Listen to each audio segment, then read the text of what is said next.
What is up? I'm Jared Welch, Aaron Halterman. It's Thursday, June 23rd, and this is Blinkers Off. What's up? Hello. Welcome to the home. Yeah, listen, we haven't done this in a long time. I'm at your house. I used to come over to his house every podcast, almost every podcast, because it was just that, a podcast, and we didn't do it over video, and it was, just kind of weird if you weren't together. Where now you have StreamYard, it's like you don't have to be together to do this. It's actually better to not be. Yeah. But I'm here. We're having fun. Yeah, we used to be, obviously there was not even, it was just one screen, so we just side by side. Right. Yeah. You want to do that? No, I don't want to. No. We're close enough. So yes. But now, yeah, since with COVID, and obviously we started using StreamYard more, and everyone's like, oh, well, we don't even need to be together. Yeah. And why don't you tell everyone why are you here today? Well, Cohen, your son, wanted some wrestlers and a wrestling ring, and you sent me a picture. He's like, look what he wants, and I don't think you were going to buy it for him. And so I looked at Heather. I said, Cohen wants a wrestling ring and wrestlers.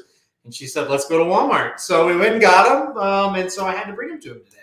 And I thought, well, I'll bring him to him. We'll do the podcast. We'll play some wrestling. So it's been a fun day. Literally, I text you that, and you were like, I got a picture like an hour later, like, hey, is this what he wanted? I'm like, yeah, it was. You don't have to do that, but yeah. I don't have kids, so we have a cat now, so we do have that and a dog, but not have kids, so we don't have anything to spend, like, we don't spend money on like anything for kids. So it's like, you want some wrestlers? Okay. That probably made your day, really. Yeah, it was fun. We were trying to pick out which ones you think you'll want, this and that. So yeah, we got him a few, and I think they like them so far. Oh, I can tell you from the dad experience here with different toys and stuff, this is the 10. I mean, they've literally played with it since you got here. Yeah. Cooper's got one guy. He just keeps toting around everywhere he goes. Ate dinner with him. They're wrestling on the wrestling ring. Legit I think it's WWE. Yeah, it's WWE, right? Yeah. Wrestling ring. Yeah. It's. Yeah. Hey, I mean, I'm very happy. You did well. So. Yeah. Cooper likes cash. You got the stickers on. You did. Yeah. Well, you got to put the stickers on. So. Yeah. No, I appreciate that. Cooper's out walking with his right now, I think. So, yeah, they're having fun. Well, I can guarantee you that at least I don't know if Cohen's been holding both of them or not, but I guarantee you at least one of those three wrestlers will sleep in bed with us tonight. Well, that sounds like a you problem. A me problem. That sounds like something you wish would happen. I'm leaving in about an hour. No. And there's magic. Oh, that's my dream. Magic. We do joke around with magic. There's one person that yes. Is it a man or a woman? It is a man. Anyways. Anyway. All right, so, yeah, you're here. Plus, it's like, I am here. Is this not to, push everyone away from the very beginning of the show, but it's like, is this like the worst couple weeks of racing all year? Yeah. Yeah. So these are my least favorite 2.5, 3 weeks. Yeah.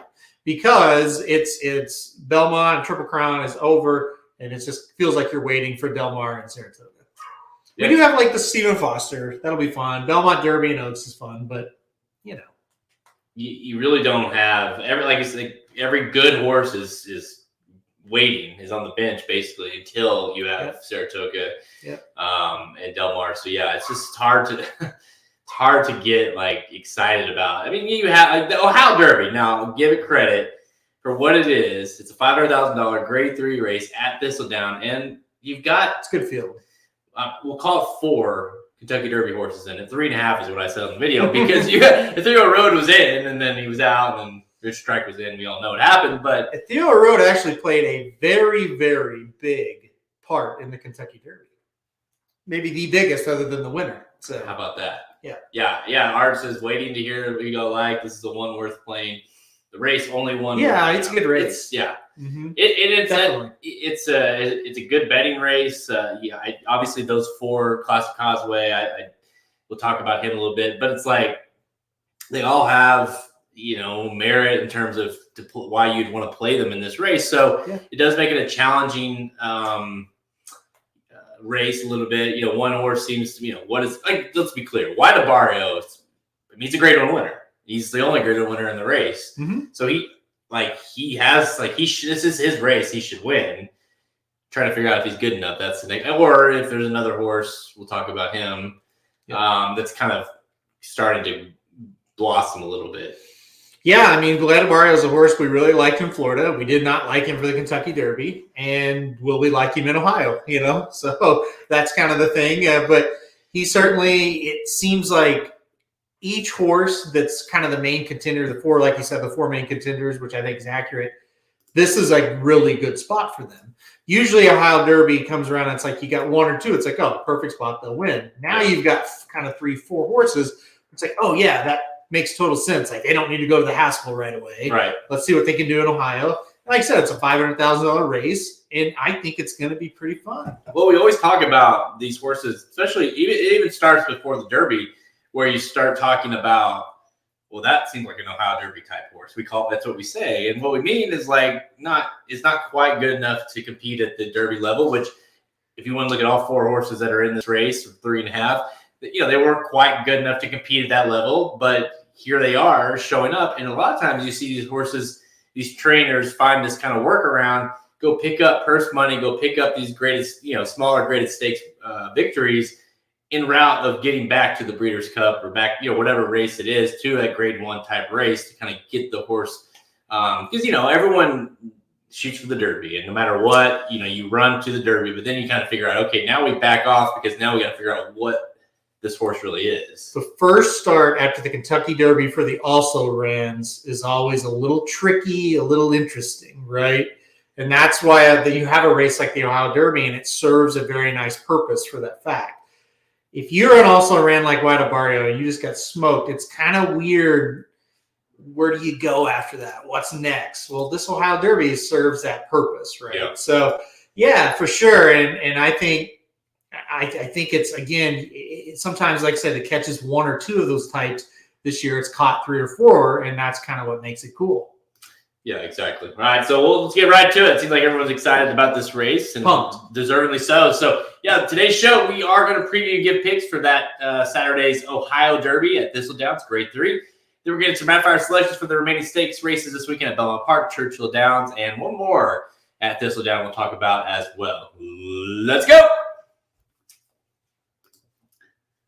There you go. See, classic Causeway. I don't know, Art. I don't know about that horse. I agree that when I went back and watched, he ran better than I kind of remembered him running. Certainly ran better than, say, Barrio. Just, beating 17 lengths, finishing 11th, sure, that's fine. But still, Tawny Port ran better than that. Yeah, it's... We'll get into it. I don't want to waste it all. We'll get into it right now. When you start. All right. Yeah. And as always, get your questions ready. Whatever you got, let us know. We'll try to answer some of them as we go. That hurt. Was that me? That was my inside of my heel. Ooh. All right, Saturday. Let's go to Thistledown, race 11. Thistledown. This is the one time of the year Thistledown makes an appearance on Blinkers Off, and here we are for the Ohio Derby, grade 3, race 11, $500K. So you got a $500K race at Thistledown. Choke. Yeah, goodness. Going to mile 8. Field of 8 lines up for this one, and like I said in the intro, you got 4 horses that were in the Derby at one point, 3 that ran, so we'll call it 3.5. So half the field essentially is Kentucky Derby type horses, and Ethereal Road obviously was the horse that scratched out, got Rich Strike in. Barrio ran, obviously a grade 1 winner in the Florida Derby. Tawny Port ran for Brad Cox, and then Classic Causeway now with McPeak.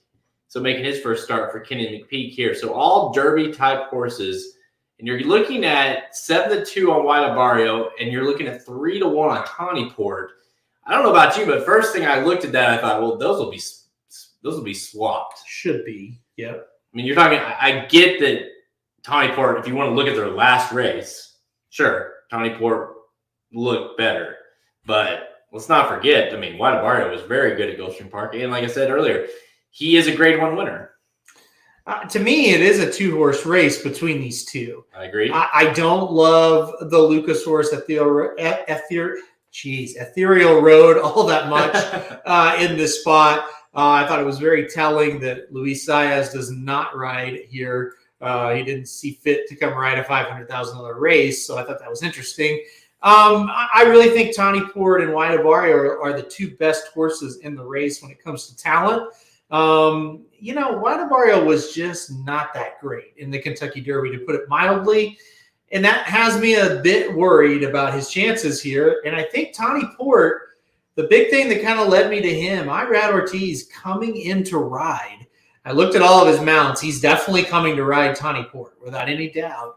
That kind of leaned me in that direction. I don't think he's just coming in and wasting his time for no reason. So I put Tawny Port on top. I think he's going to get the job done here. I think he might. The way I kind of look at it, he's the one that's like maybe he's progressing kind of up the ladder. Where Wide Barrio, maybe it's like this is what he is, which is solid for sure. But has he kind of peaked? Have we kind of seen him at his best, right? You go back and you look at the races in Florida that he won. Hey, very impressive. Take nothing away. He was very good. Yeah. But also you kind of look at what was behind him, especially in the Florida Derby, it wasn't much. I know he beat Modonigal, but that was at a mile and 16th in a short stretch. That's never really going to work for Modonigal, right? The Florida Derby, it's like simplification. Yeah, he did run well in the Derby, but how good is he really? Not sure. Charge it. What is he really, right? So I don't know. There's enough for me to be skeptical. I think Wide Barrio, like you said, will be bet down more than Tawny Port. I'm going to go with Tawny Port in the spot. Yeah, it definitely feels like one's kind of making that move up, and one is, like you said, is what he is. And I don't know that he's quite fast enough either, Wide Barrio. Like, I feel like he'll get first run. He should get first run. He kind of has that stalking. He's quick, but he's not going to be right there on the lead. He can, but he won't be on the lead. Classic Causeway obviously being one that definitely will be. So he's going to get first run, but Tawny Port likes to make that kind of deep closing kick there, and with Irad aboard, he's dangerous. And Brad Cox, man, like, he's been so good. I keep messing up the name, calling Magic, or Samich, but it's Homebrew, right? Yes. I called him House Brew on the video. Homebrew. And I was like, that wasn't right. Yeah. But Homebrew obviously was very, very good last weekend. We'll see how Brad Cox does with he's got a few others on the weekend as well. But Tawny Port has that feeling of that kind of Brad Cox horse that maybe wasn't so good early in the year, but is just sort of getting a little bit better. Owendale won this race a couple years ago with like that kind of horse. It's like wasn't great early on, but kind of showed signs here and there. Lexington, Tawny Port. Obviously, I think Owendale won Lexington as well, right? Yes. That year. Tawny Port and Owendale remind me a lot of each other. Very similar. Where Owendale, he wasn't great, but he wasn't bad either. Yep. And let's be clear. Like, I don't think either one of us are like It's a fun race, and it's exciting to talk about a bunch of Derby-type horses that we've been talking about for a lot of the year. But they're not like Tawny Port. I don't envision him being like a 3-year-old type. Like, I don't think he's a 3-year-old of the year kind of contender type horse. I'm not saying he's going to anyways, but you know what I mean? Like, I don't necessarily compare him to Epicenter. I mean, Owendale kind of was an Oklahoma Derby type after this. Like, I think they tried him in some other big races, and it just didn't go very well. I'm with you. I don't think you're looking at any horse that's like remember a different division, but remember Nick Skull last year went to Prairie Meadows and dominated, and it's like, wow, he's back and he's at a huge level. You're not going to get that here. You're not going to get a winner go win the Travers out of this. But yeah, it's like, who's the horse that's going to be prime, to win races like the West Virginia Derby, like the Oklahoma Derby. Iowa Derby's coming up, pretty quickly, but you know what I mean? Those kind of races. So, I mean, that's what the winner is going to be here. Even if it's Wide Barrio. I could see Wide Barrio going to the Travers. Oh, I could see Tawny Port going to the Travers, but I don't know that they're really are can compete and can win. Is what I'm saying. But yeah, absolutely. Wide Barrio is a Grade 1 winner, and certainly if he runs well here, he's going to go get have another chance to win Grade 1. Well, frankly, all four of them, the Ethereal Road, we know if he's around, he'll be in one of those races. Yeah. And then Classic Causeway, with McPeak, and he's going to show up in a lot of those Saratoga 3-year-old races as well. Let's talk about Classic Causeway. Let's talk about both of those. Let's talk about Classic Causeway first. Okay. This was an interesting horse because he was very good. This is a horse that, talk about White Barrio. He beat White Barrio in that Jockey Club. Of course, Smile Happy beat both of them. He came back, rattled off 2 wins in a row, looked pretty good. Visually, looked very good in the Sam F. Davis and the Tampa Bay Derby. Numbers came back very, very poor. Now, after that, they ran into the Florida Derby, and he was beyond awful. His worst race of his career. And then after that, he runs in the Kentucky Derby. Now, I wouldn't say he ran absolutely awful. He ran like a lot of them did in that race, to be honest. But he wasn't great. He wasn't anything spectacular. So, what is Classic Causeway? And like I said earlier, first start with McPeak. The problem with Classic Causeway is it really starting to boil down to who has he beaten this year. Those races in Tampa, there was nobody there. So while he looked dominant, he wasn't doing much. And like you said, the numbers weren't great. I mean, they weren't horrible, but they weren't off the page either. So then he goes and he runs in the Florida Derby and he absolutely no-shows. And like he said, he was just whatever. In the Kentucky Derby, he was supposed to be on the lead. He was 13th. I mean, it was just whatever. Just draw a line through it. The thing I kind of like about him is, while I do think there's some other speed in this race, he's not the lone speed, but I do think he's the fastest of the speed horses. So he definitely has that going for him. I think he's going to be on the lead. I don't think that's the worst thing to be on the lead in the Ohio Derby and at Thistledowns, but at Thistledown, I should say. But at the end of the day, he's not for me. And that's kind of how I described a lot of Kenny McPeak horses on the trail. And I'll describe Classic Causeway the same way. He really needs to do something to prove that he can, step up and beat some decent horses. He's not for me. I don't think he'll get the job done here. Maybe underneath. That's it. Yeah, and I think he's a speed factor here and nothing else really. I mean, because I don't. Maker's got this horse in here, this Pineapple Man, who's kind of making his first stakes race, and he's a speedy horse. He should be up there near him. Yeah. And so I think those two give this enough pace for a lot of these horses. And obviously, Tawny Port coming off, White Barrio, Stocking, Ethereal Road coming off. So I think the pace will be set up for these horses. So talk about Ethereal Road next.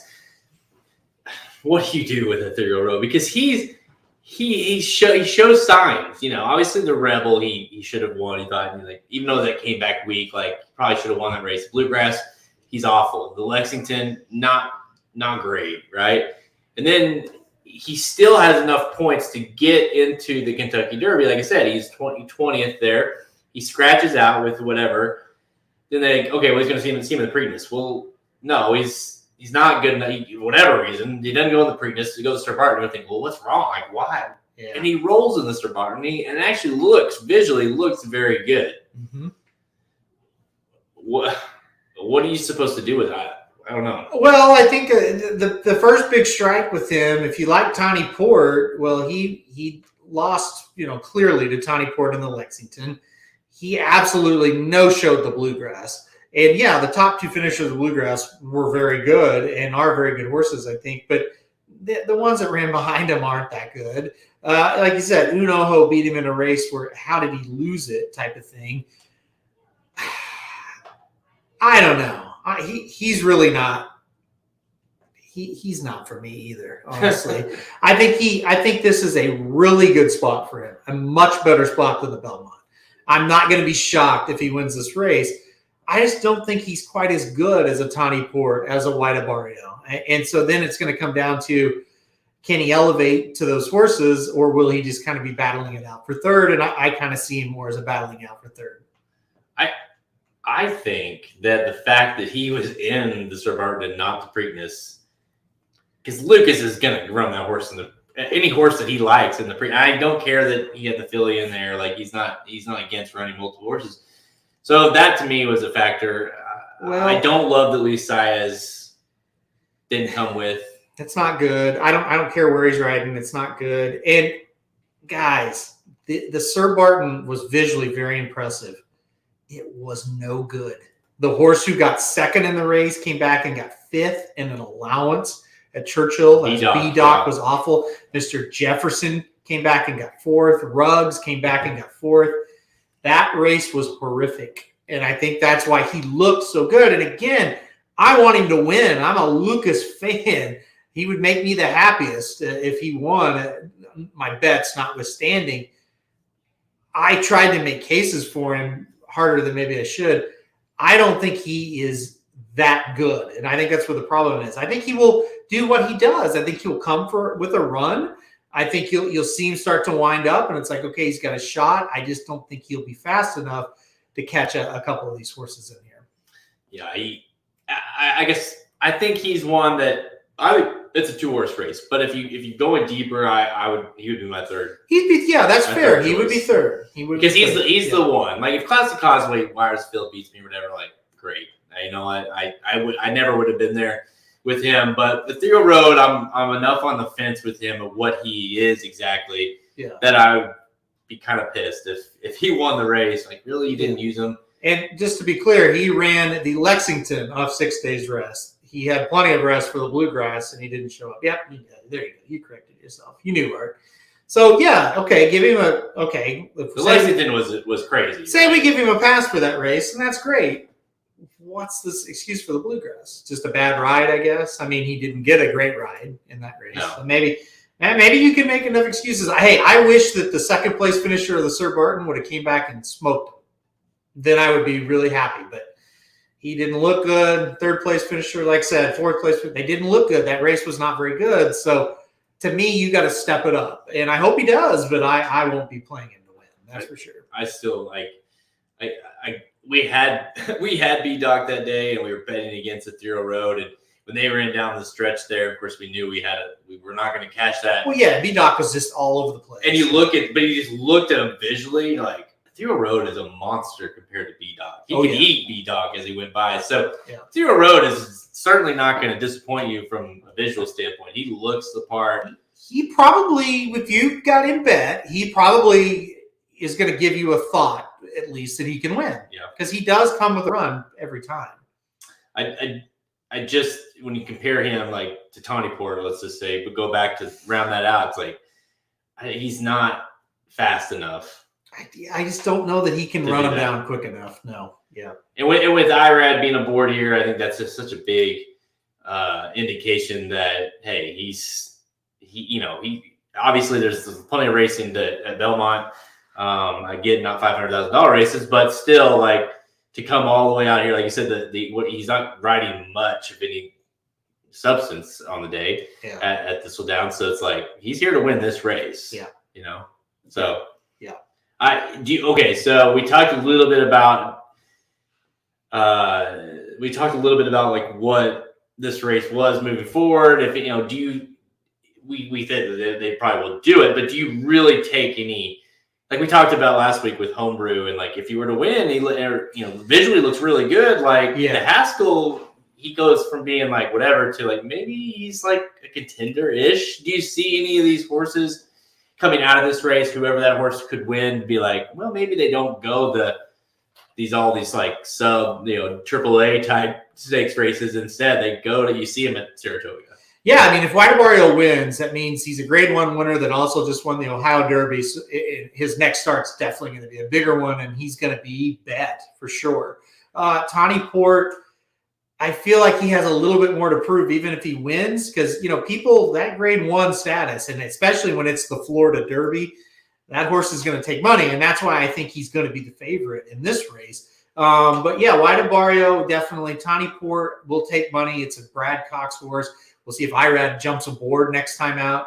But if he wins, I think he's one that, you're definitely going to say, well, they can definitely jump up and maybe be a player. I would not be one bit surprised if Classic Causeway's in all the big races this summer, no matter what he does here, because it's Kenny McPeak, and I think these owners want to run in the big races. So, and not just that, all those horses, it just happens to be like they're all trained by trainers that are going to be at Saratoga. Well, yeah, Lucas, like you said with Ethereal Road, he's certainly, if the horse is doing okay, we're going to shoot for those big races. The horse is like finishes fourth in this race. He's probably going to be shooting for all the big races. I mean, even if the horse finishes last, he's probably going to be shooting for it. Yeah. So and obviously Saffy, he'll be, he's there. Cox, and then McPeak. Yeah. So Ethereal Road is the type that can pull upsets. if the pace gets crazy, that horse is going to come with the run. So I think Lucas will take some swings with him no matter what. Yeah. If not, you definitely could see these horses. Like, there's no shame, and you see it more and more.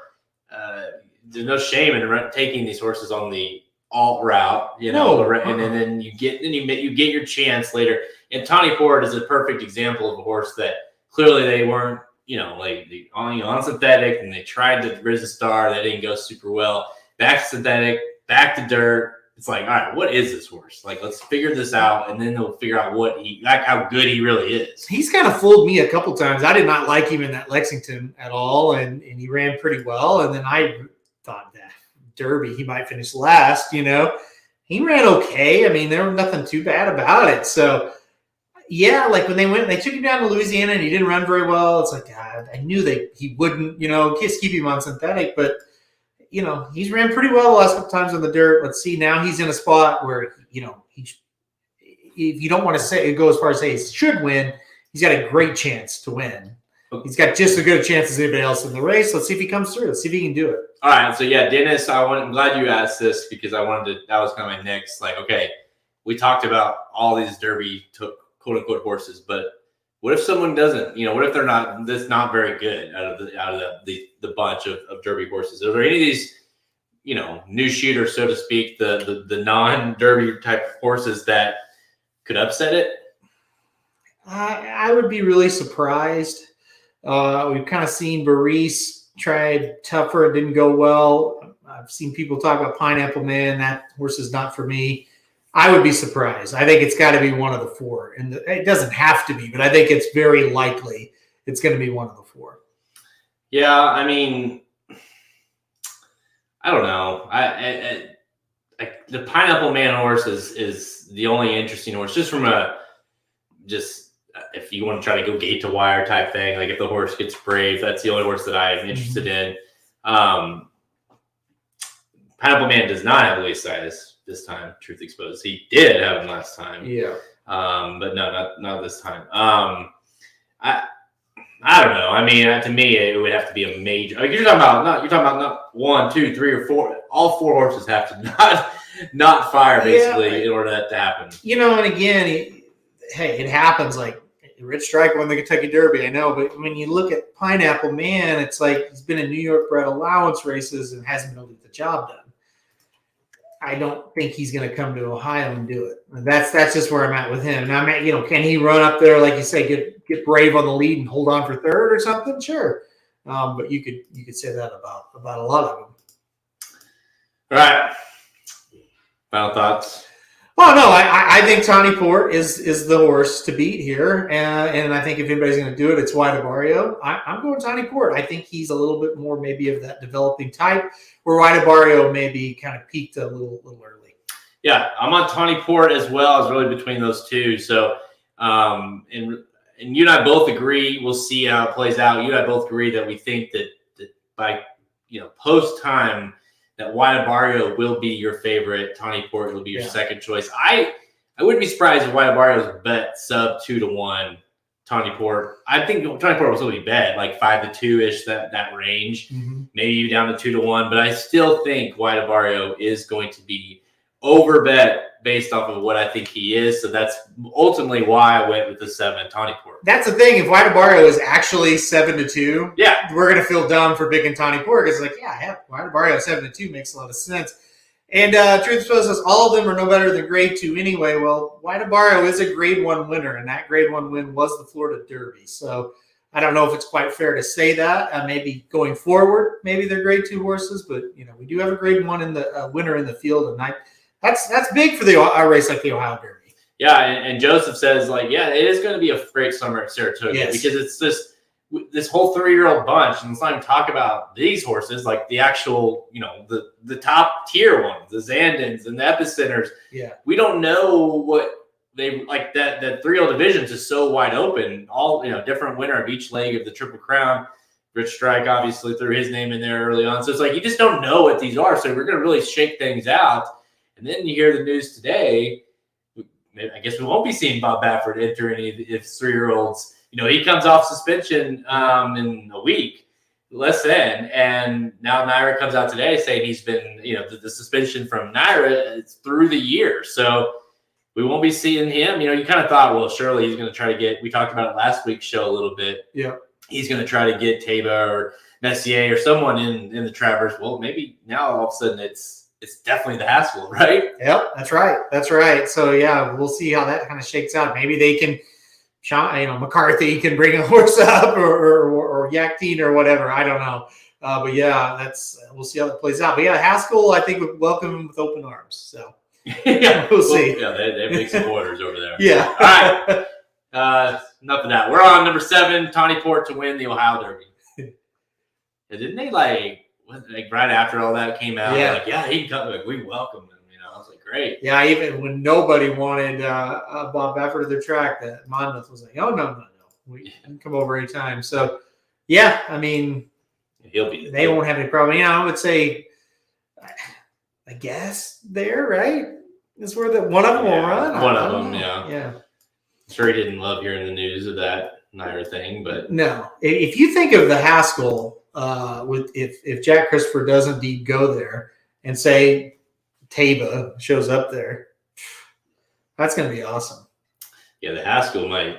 Yeah, and it was such an interesting way too to do it, because if you got the Haskell kind of having these, all these other 1As and the good one like Taba and all, then on the Travers side you got the other ones that didn't run there that are all like, then maybe we can get lucky enough to see them all merge. Yeah.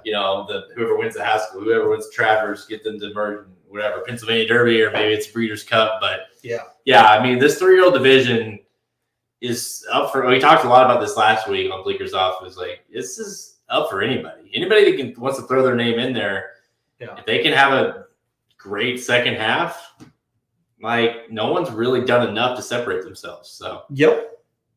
And I'll say that White Barrio, he could too. If he proves us wrong and goes off and wins this and then goes and wins the Travers, I mean, shit, why wouldn't he be? So. Yeah, I mean, we'll see. We'll see what happens. See if he can. I mean, this is the first step of getting his name back out there as far as mentioning with that group. And like I said, it's going to take a hell of a lot more than winning the Ohio Derby, but he's back in the conversation. Hey, Paul. If he wins. Paulie, I'm seeing Flatline. Flatline's a 4-year-old. A lot of people think he's 3 for some reason, it seems like. Yeah, he's 4. And seeing that made me think of a question that we had talked about internally, is if the Breeders' Cup was ran today, or let's say tomorrow, if the Breeders' Cup was ran tomorrow, and who would be your classic horse? Who would be your classic pick? Is it Flatline? I don't know. I don't know the answer. We do the rankings. We work with Breeders' Cup to do rankings for the Classic. They do that every year. When did he say that started again? I think we'll get this weekend sometime. I think it will come out early next week.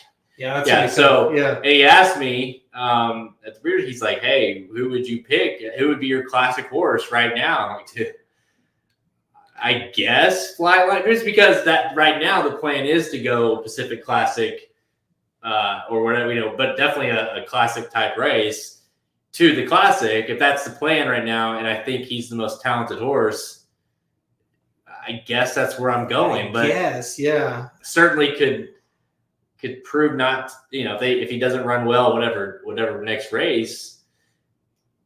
Then he's not a classic horse, so he's a tough one. Where do you put Life is Good?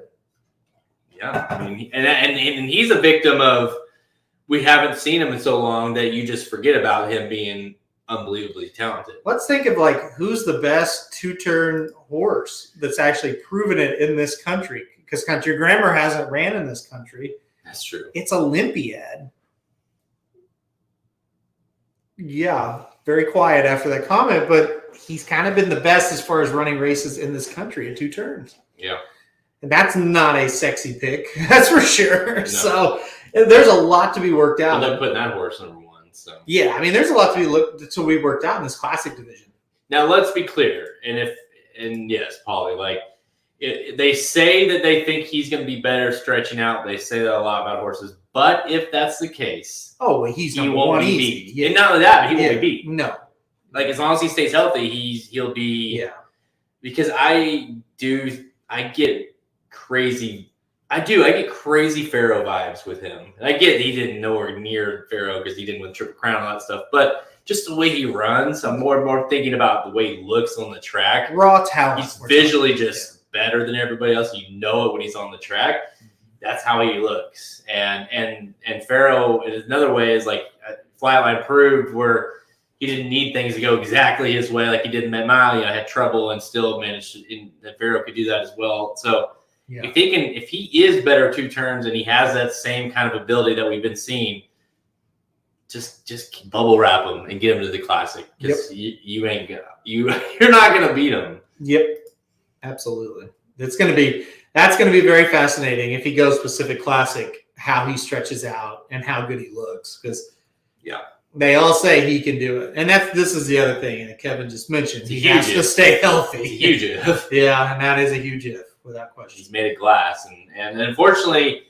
We talk about that a lot too, where it's like some of these horses, they're so talented, and he's certainly upper echelon, so talented, so fast that they literally run themselves into injury, because they just, they have one gear and it's a different gear than everybody else. And they're so talented that they literally get hurt, and it's hard to keep those kind of horses healthy because what are you going to do? You don't want them to slow it down, Yep. So absolutely. Yeah, I'll be interested to see Flatline. It's gonna be a minute, Life is good. If you go watch Saratoga Slim's interview with Todd Pletcher on our YouTube channel. It's amazing, by the way.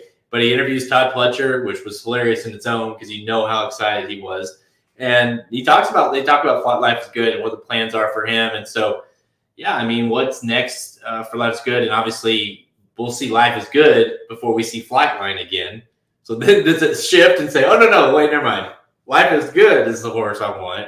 Then you got Flatline, who's got to prove it. So I don't like. Did you rank Flatline number 1? Yeah. One quick comment before we go on. The Todd Pletcher interview is fantastic. When we first started into racing, I was like, I don't know that I like this Pletcher guy. He's kind of quiet and he kind of seems a little snooty. And once you get into racing, you follow it for a while. He's like one of the nicest. He's really good. Like he's got a sense of humor too. He has a sense of humor. It's like a quiet sense of humor. He's very, very friendly. I've gotten where I love Todd Pletcher. I think he's a really, really good dude. Yeah, in that interview, his voice and the way his demeanor sometimes comes across like But if you get you could see it like the little cracks here and there where he was like it was a fun interview for him. He certainly looked at Slim like this guy is nuts a couple of times, but he kept it professional and that it was good. Just wait till he does that has Asmussen. That's the one that let's just say he wants Borat to come back and that. Anyways, I absolutely I've gotten where I'm with Truth Exposed on the Todd comment. I got where I really like him. I love that Slim was trying to get Todd to say that the horse Aaron, who's a 2-year-old, is named after me, and Pletcher looked at him like, "That's great." That was the best part when he's like, "Well, one of the co-founders of Racing Dudes is named Aaron Halsman." And you tell Pletcher's like, "I don't give a fuck." You're great. It's not named after him. He was just saying, without saying it, he was like, "Are you kidding me with this right now?" So, I like Todd a lot. I like Steve Asmussen a lot too. So, I think he's great. Yeah, it's Slim, man. There's no one like him. He's everyone, and he doesn't even realize it. But all these guys, Chad and Todd and Asmussen and all these guys, like they all know who they see him. And they're like, all those guys, they know who Slim is. I think the Motts really like Slim a lot. Chad, I think, tolerates Slim.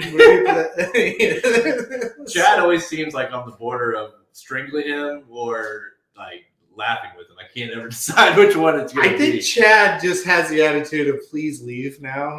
Like I got one. If I do this, I can get rid of you kind of thing. Well, it's get you done early. It's early in the meet or before the meet even starts, and then you won't bother me again. And I'm not knocking Chad. That's just kind of how he kind of looks. I can't blame him for that. All right. Well, let's do some rapid fire. We're going to do Belmont, Churchill, and the one more Thistledown we'll go back to.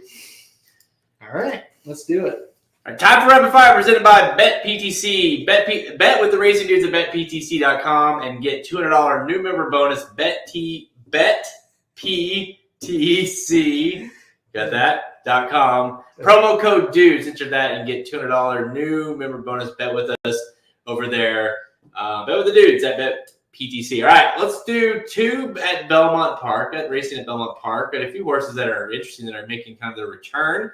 We'll go to Churchill Downs, and then we'll go to Thistledown, back to Thistledown. Race 3 at Belmont Park Saturday. The Wild Applause, 100K, Phillies 3-year-olds going 1 mile on the turf. Field of 5 lines up for this one. And 3 of the 5 were trained by that guy we were talking about earlier. Chad Brown's got 3 of them. 9-5 on the 5. Imminent Victor, Pratt, Chad Brown. This filly, are you going to bet her? Yeah, I really am excited to see Imminent Victor back. Of course, the last time we saw her, she was finishing 3rd up at Woodbine behind Pizza Bianca, who later, of course, went on to win the Breeders' Cup Juvenile Fillies Turf. I'm really excited for Imminent Victor here. I think Flavian Pratt kind of tips the hand that this horse is probably doing really, really well leading up to the race and is ready to roll. Listen, Chad's other horses are good. Lakota Spirit debuted, made the turf debut, I should say, last time out.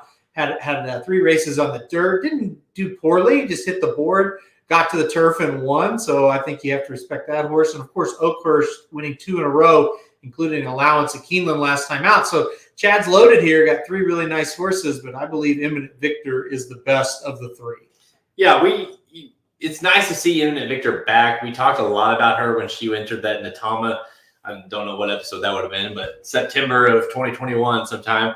But it's great to see her. Pratt was aboard that day. Pratt's back aboard here. It's great to see her back. And like you said, got beat by Pizza Bianca. Wasn't like that was – and Wild Beauty, who was awesome that day. So it's like not like that was a disrespectful effort. To me, I think it's between the 5 and the 1. I think that's easy. And Oakhurst has been very good the last 2. Last time especially was very nice, I thought. But – going up in stakes level, whereas obviously Imminent Victor, they went straight to the grade 1 Atama whenever, last year. So obviously I think they maybe think a little bit more of the 5. And you've got Pratt, that angle that he stays aboard. So I'm going number 5, Imminent Victor. All right, let's go to the Mother Goose, which is race number, what race is that? Race number 8, the Mother Goose, grade 2, 250K Fillies. 3-year-olds going 1/116 miles, field of 5 lines up for this one. So more fillies. We got the 3-year-old filly side.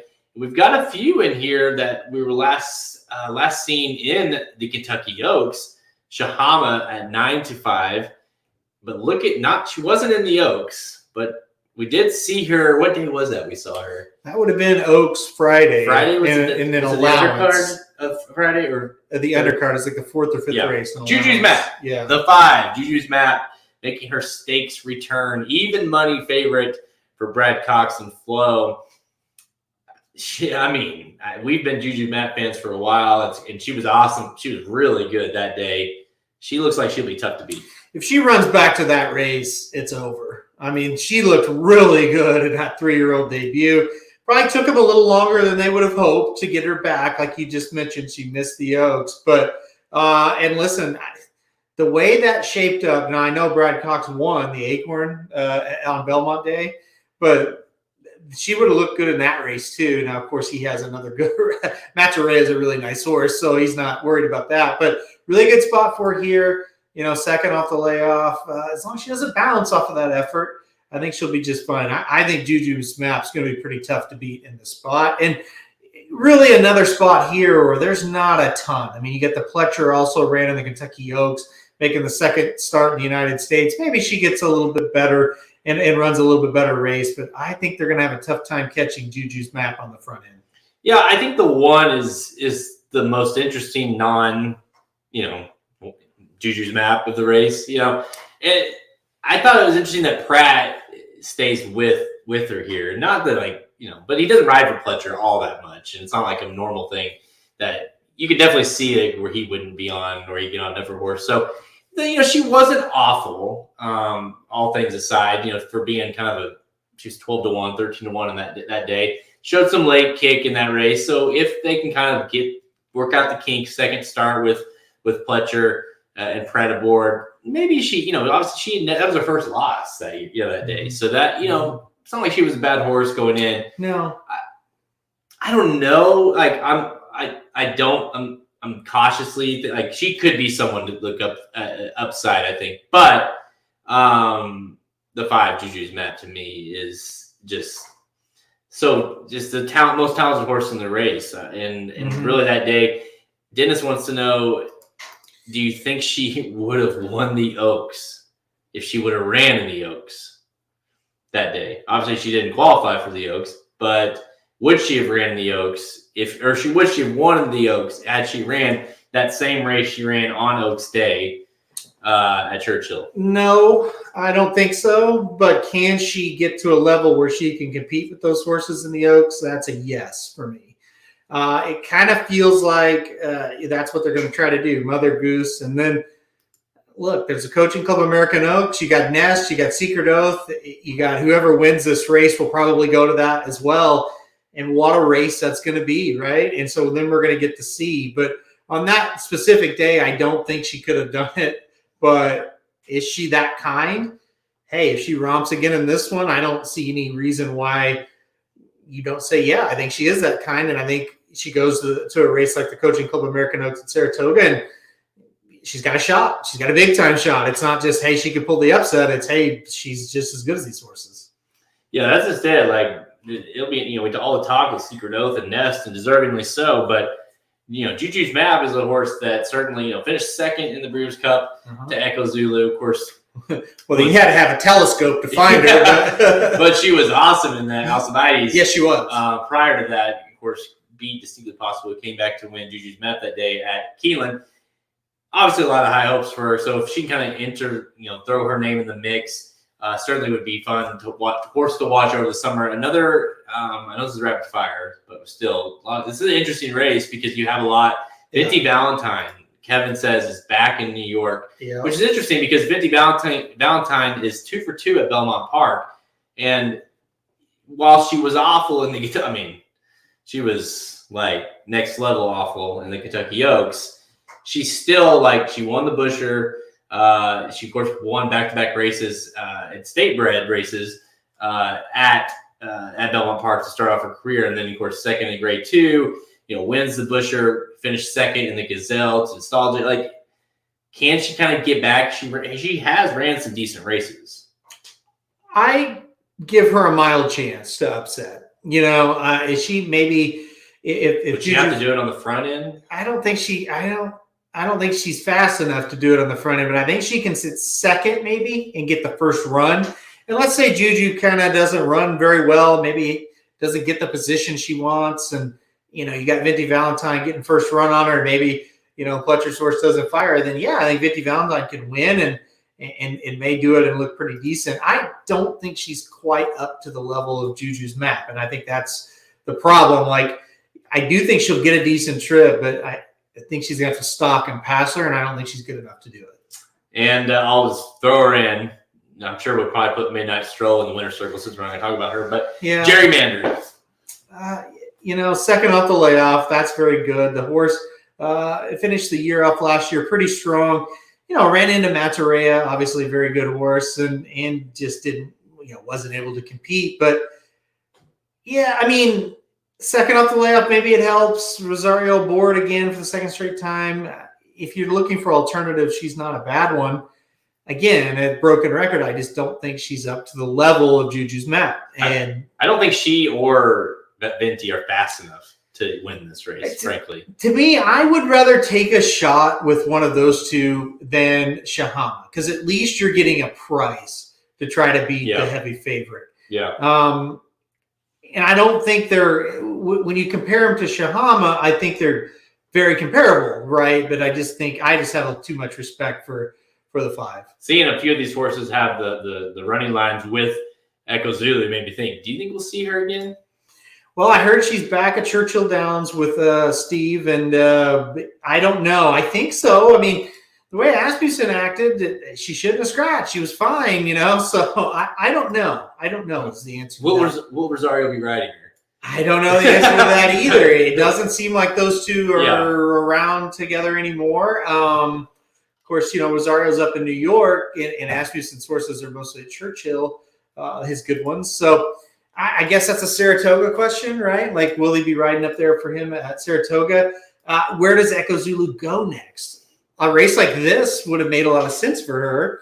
I don't think a race like the Coaching Club American Oaks going a mile and 1/8 makes much sense for her. No. So I don't know. Well, it's interesting because Iowa Oaks, maybe. I mean, seriously. I mean, somehow you've got to get her back to like. Do you try something like that? The Iowa Oaks is coming up in a week, I think. Yeah. Well. We heard some rumors that day, like that he was pissed. Yes, yeah, like that she was scratched, and we talked about on the live stream was like we just don't think that we never think that she would or he would like something must have happened because Steve's not going to enter her if she's lame or something's wrong. And so like, and there were no reports in the paddock. No, she looked fine, and so there was something weird. And so, you would think that maybe, Dennis says maybe Tyler G will get the mounts for Asmussen. I don't know. Yeah. He keeps switching, right? What used to be Santana, maybe he'll go back to him. Yeah, we'll see. is that ship sailed? I don't know. You wouldn't think.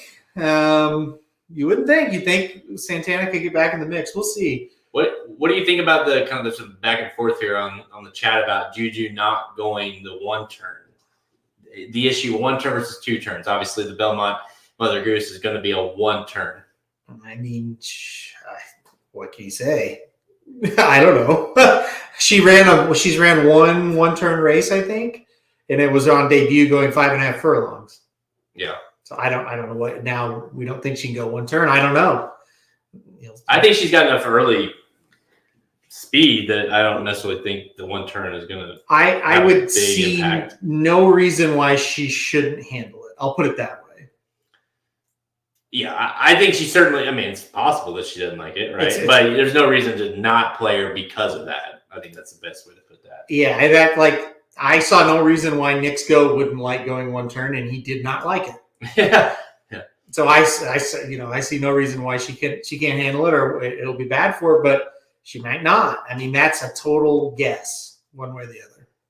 Yep, we'll see. All right, let's go to Churchill Downs now. Race 9, the Chicago Stakes, Grade 3 with $200K. For fillies and mares, 4-year-olds and up, going 7 furlongs. Phil 7 lines up for this one. It's kind of a fun race, really, a challenging race. 7 Wisconsin in here. But you also have 7-2 on Bell's the 1, Lady Rocket at 5-2, Baroness at 5-1, Fort Grace is in here at 8-1. Get Calypso, and then Penny Baker is kind of an interesting horse in here at 8-1 for Stidham.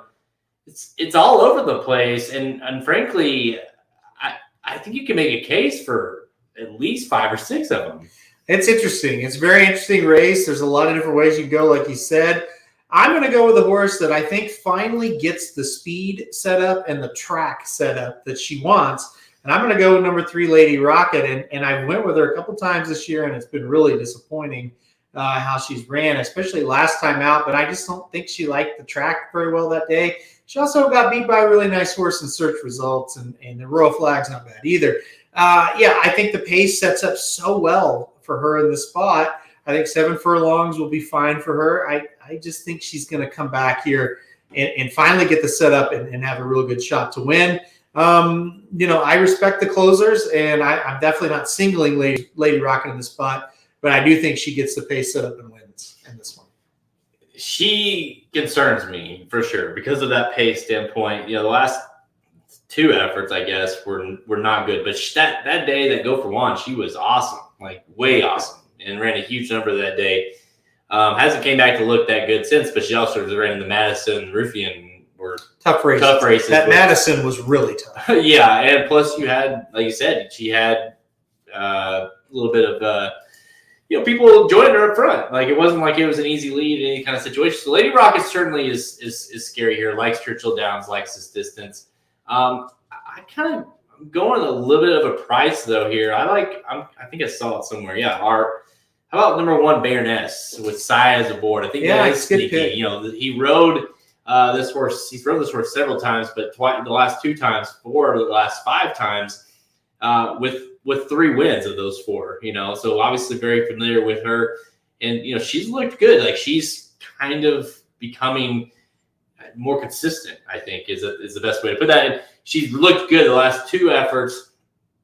She likes Churchill Downs, 3 wins and 5 starts. She's won at this distance. So I think she's a little sneaky here at 5-1. She's got enough.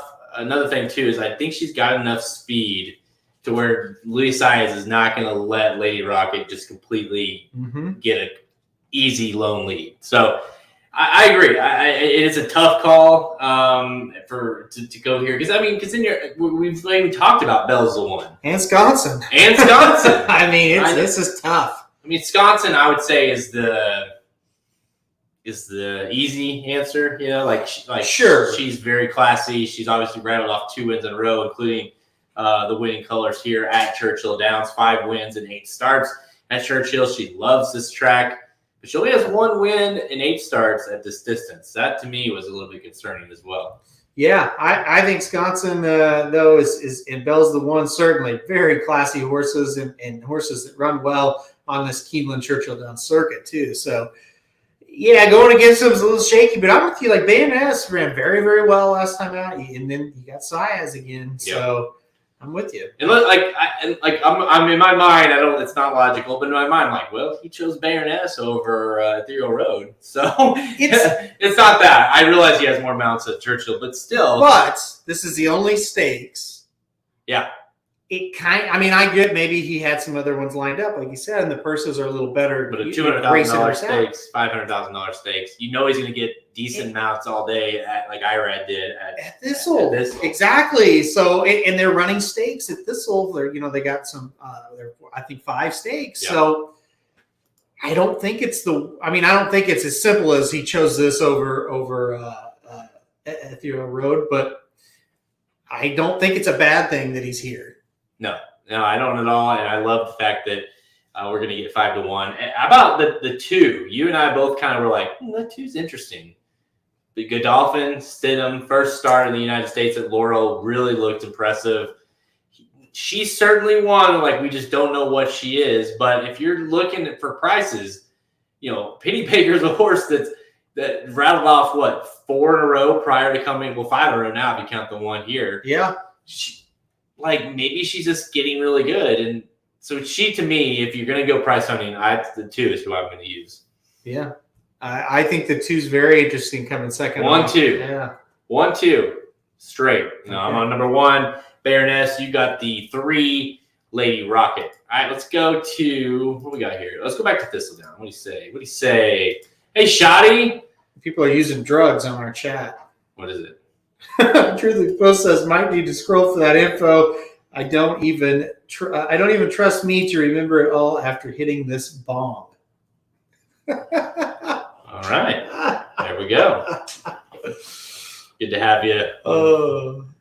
That's one of the funniest comments we've ever had. Love it. All right, let's go back to Thistledown, I should say. For race 10, the Lady Jacqueline Stakes, $250K for fillies and mares, 3-year-olds and up, going 1 1/8 miles.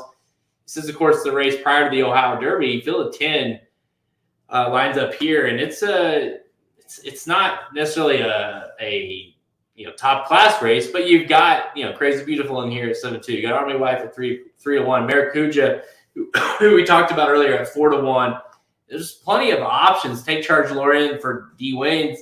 Kind of an interesting horse at 9-2, but it's certainly not the Ohio Derby in terms of some of those horses, but it's got some interesting horses in here. Where are you going? I went with Army Wife. If I could talk, maybe I hit the bong. I'm going with Army Wife. You need to hit the bong. That's for sure. The 6-horse Army Wife. Listen, you watched the race last time out of Churchill Downs. She just kind of seemed to just hit a wall. She was in a really good position, and I think it was just first off the layoff wasn't quite sharp enough. I'm just kind of thinking second off the layoff here, she'll shape up and be back to her top effort. So I'm going to go number 6, Army Wife. I think she's the best of the horses that are in this race.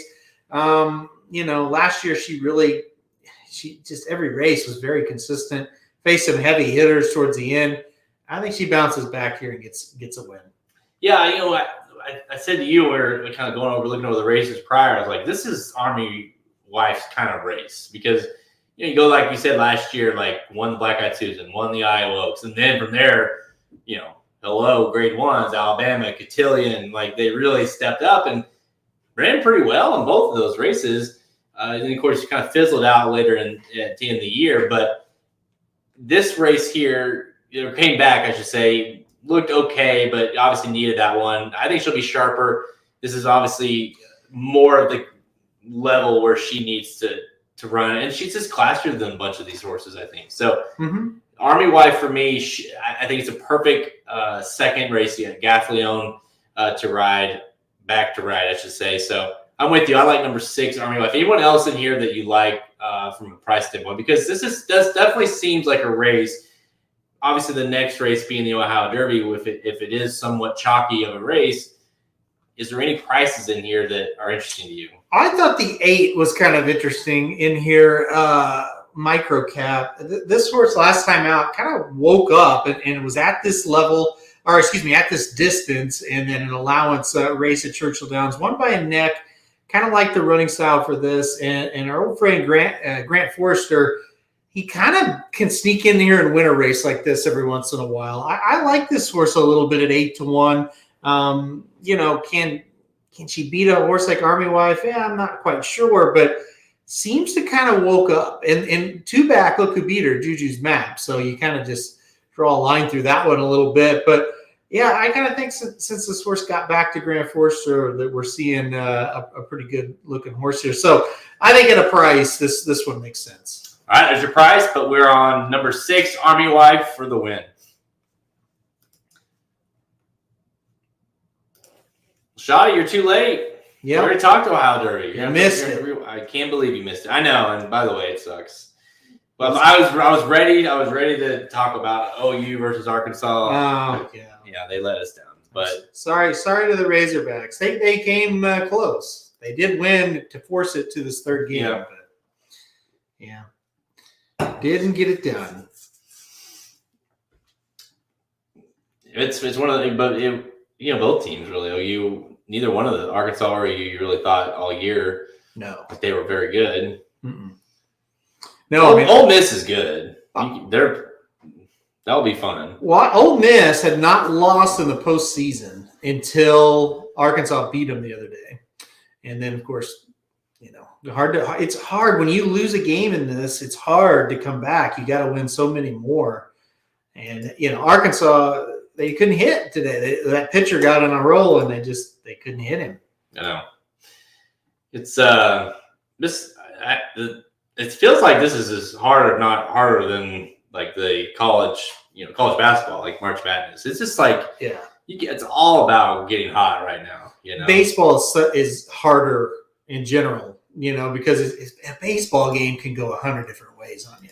Well, not just that. You have situations where you have a guy that can pitch lights out, but then it's not like you have the same players that like in basketball. You can only pitch that guy, but then tomorrow you play him again and you don't have him. And so it's tough. Yep. Yeah, for sure.